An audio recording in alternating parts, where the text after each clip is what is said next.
ये जो सबसे बड़े वाला ढोंगी बाबा है, इसको काफी सारे अंध भक्त भगवान ही मानते हैं, इसकी बहुत ही ज्यादा इज्जत करते हैं, रिस्पेक्ट। साला हमें इसलिए मना करता है मांस ना खाने से ताकि इसके लिए और बच सके। हमें कहता है और कोई जब तक गाय के पाँव की नली ना चटका ले साले को नींद नहीं आता। लेकिन काफी सारे अंध भक्त उनकी मूर्ति बना के उसे खिलौने की तरह, डॉल की तरह घर ले आते हैं। पंडित जी ने मुझे मंदिर में गाय का गोश्त नहीं खाने दिया, बल्कि उल्टा उसे मेरी माता बना दिया। Hello guys, welcome to my new video. तो आज की वीडियो में जिसकी बुंड मारने वाला हूँ, उस इंसान की वीडियो देखकर एक ही रिएक्शन आता है।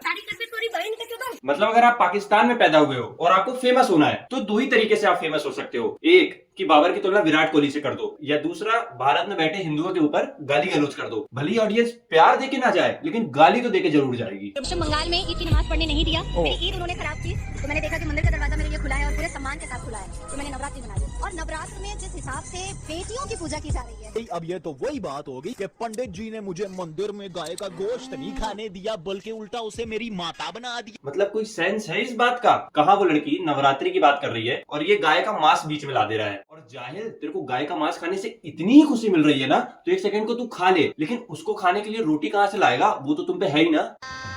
गजब बेइज्जती है। मतलब खुद के आजू बाजू घर के पड़ोसियों की हालत ऐसी हुई पड़ी है। एक ही रोटी तोड़ी है बस, इतनी बची खाया नहीं जा रहा मतलब। तो इसकी होने से इसलिए बची है क्योंकि इंडिया के हिंदुओं के ऊपर कंटेंट बना रहा है। बात तो सही है। और वैसे भी वो जमाना क्या, वो दौर गया जब हज और उम्रे जैसी अजीम इबादतों के लिए बुलावा आया करता था। आजकल के जमाने जिसकी जेब में हराम का पैसा है, वो हज उम्रा करके आ जाता है और फिर अपने गुनाहों की दुनिया में वापस आ जाता है। अच्छा, हमको सिखा रिया है। इस हिसाब से तो जाहिल आदमी हज जैसी पवित्र जगह में तेरे को भी नहीं जाना चाहिए, क्योंकि हराम का तो पता नहीं, लेकिन नफरत फैलाने का पैसा तो तू भी कमा ही रहा है।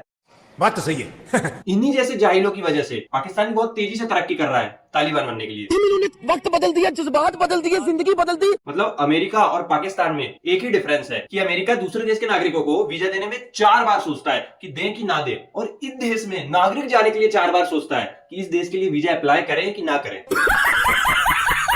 धर्म तो दुनिया में एक ही है, वह है सनातन धर्म।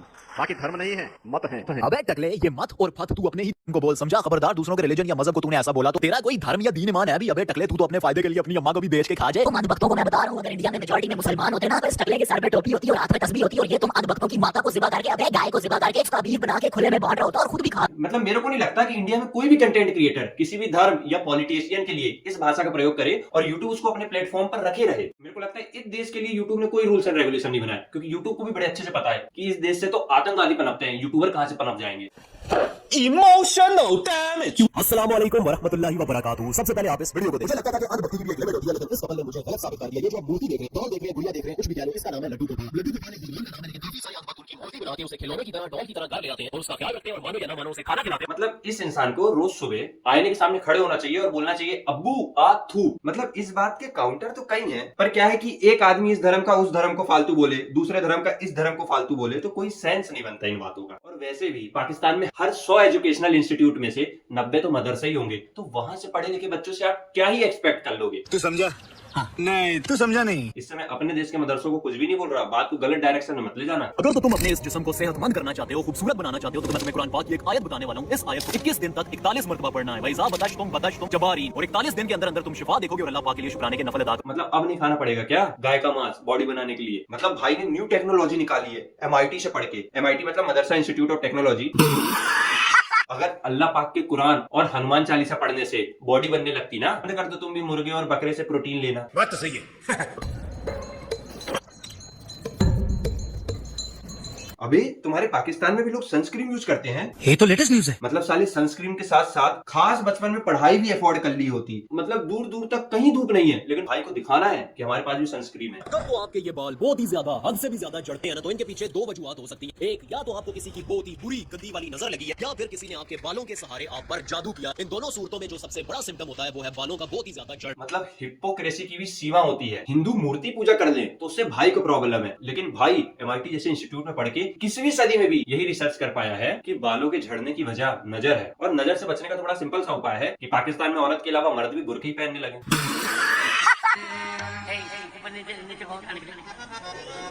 अब ये जो सबसे बड़े वाला ढोंगी बाबा है, इसको काफी सारे अंध भक्त भगवान ही मानते हैं, इसकी बहुत ही ज्यादा इज्जत करते हैं, रिस्पेक्ट करते हैं और इसकी सारी ही बातें मानते हैं, लेकिन है तो ये भी एक किस्म का ढोंगी बाबा। मतलब इन पाकिस्तानियों को ये चीज सिखाई ही नहीं जाती कि इंसान को जगह और उम्र का लिहाज करना चाहिए। मतलब इनका एक लीडर था जो यूएन में जाकर बिना हेलो नमस्ते करे गुंडों मवाली जैसे गया और भौंकना सॉरी बोलना शुरू कर दिया। क्या है, इनका मैप ही कुत्तों के आकार का है ना, तो वो गलती से दिमाग में आ गया था बोलते समय। और एक ये जाहिल है जिसने कैमरा ऑन करने के बाद सारे संस्कार भूल गया। चल एक सेकंड को मान ले वो ढोंगी होगा भी, तो कम से कम उसकी वृद्ध अवस्था का तो लिहाज कर लिया होता। से बागेश्वर धाम यानी कलिंदा कृष्णा शास्त्री नई 21 से लेकर 26 तक दुबई में कथा करेगा और उसमें काफी सारे अरबी मुसलमान भी शिरकत करेंगे। तो इनके खुदा की कोई फोटो भी नहीं है। ऐसे इंसान को ये दुबई के सो कॉल्ड मुस्लिम बुला रहे हैं कि भाई साहब तू यहाँ पे आ, हम तेरी इज्जत करेंगे, तुझे खिलाएंगे पिलाएंगे, तुझे फूलों का हार पहनाएंगे, तुझे पपियां शपियां देंगे और तुझे वापस। मतलब भाई कितना सीरियस है इस्लाम को लेके। लेकिन जिन देशों में तू ये मैसेज पहुंचाना चाहता है उनको अपनी वीडियो में टैग तो कर ले। मतलब भाई के टैग सुनाता हूँ, hashtag Islamabad, hashtag Rawalpindi, hashtag Lahore, hashtag India,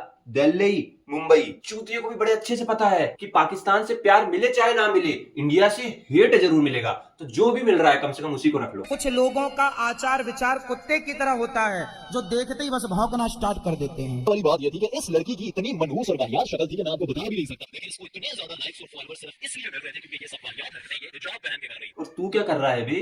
किसी वीडियो में तू साले गाय का मांस खा रहा है, किसी वीडियो में हिंदुओं को गाली दे रहा है। ये चीज तो तू बिना व्यूज और लाइक के लिए करता होगा ना। इस लड़की की इतनी मनहूस और वाहियात शक्ल थी कि मैं आपको बता भी नहीं सकता। साले खुद की शक्ल देखी है? मतलब लादेन की शक्ल से दाढ़ी हटा दो ना तो तेरे जैसा ही दिखेगा मीठे। कैसी लगी आगे स्वाद। सो आई होप गाइस आप लोगों को इसकी बातों का काउंटर पसंद आया होगा और मैंने पूरी कोशिश करी है कि मैं इस वीडियो में इस्लाम का थोड़ा सा भी अपमान ना करूं। तो अगर वीडियो पसंद आई तो चैनल को सब्सक्राइब करें, वीडियो को लाइक करें। Thank you guys for watching.